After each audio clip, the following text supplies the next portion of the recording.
Ikali ka sa labas eh. Okay na, baka di na makahinga. Hindi, ano yan? May hangin yan sa... Dapat yung ano, naimatay na. Pag wala Hindi naman namamatay yung ano sa loob. Sir, yung ilaw dyan, namamatay ba sa kayong ventilation? Yung ano yan sir, pag kunwari nawalan tayo Ng kuryente.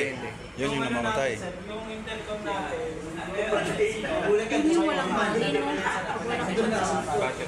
Yung ano nga, yung ventilation. Ganun din sa battery. Kahit brown out. Ilang oras siya magkano? mga ano yan sir, Kasi yung, di ba yung natrap dyan dati, 2 hours yun eh. pag ganun sir, Pero may kuryente. kahit wala naman yung pan natin, hindi naman masasurprise yung nasa loob, hindi naman Saka may tubig, saka may tubig sila na, hindi sila makuha.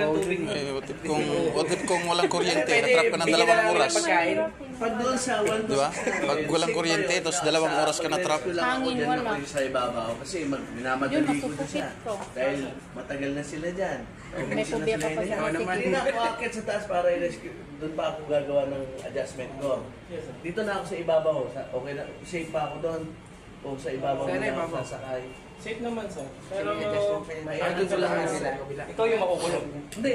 May ipit kasi. Siyempre may team ako na pagkataas nila, ibababa ko siya uli para makalabas. Pero sir, pag ano, yung senaryo kasi sir dun sa port, may nag-trip tayong safety sir. Kaya kailangan ano mo yun na yun sir, tanggal muna yung trigger na yun bago natin Pag sa loob, ma-operate. wala bang... Sabihin kahit anong araw doon wala rin.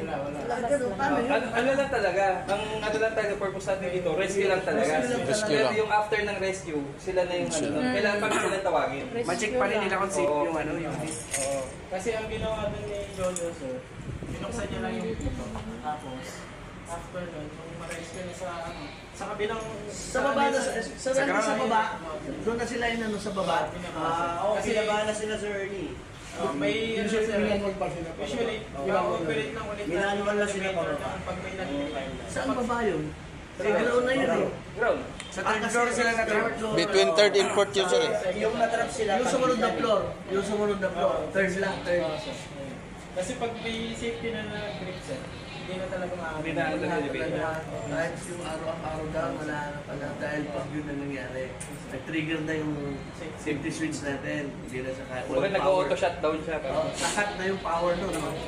Kaya ang ginagawa namin sa aming technician, binabypass natin muna kung ano yung nag-trip na yun para ma-operate namin. And pag na-untrip na namin yung ating yung sa libre na yun, tatanggalin na namin sa yung binabypass namin para check niyo muna kung ano yung nag-trip yes sir. para malaman niyo kung ano yung issue. Yes sir. Tapos parang ika-cancel out niyo yung kung ano yung nag-trip sa kanya yung i-operate. Yes sir. Kasi hindi na yun sir sa mga terminal. Wala na kayo dyan. Pero hindi yung advisable yun sa Na ang gumawa is si end user, dapat talaga si technician. Okay?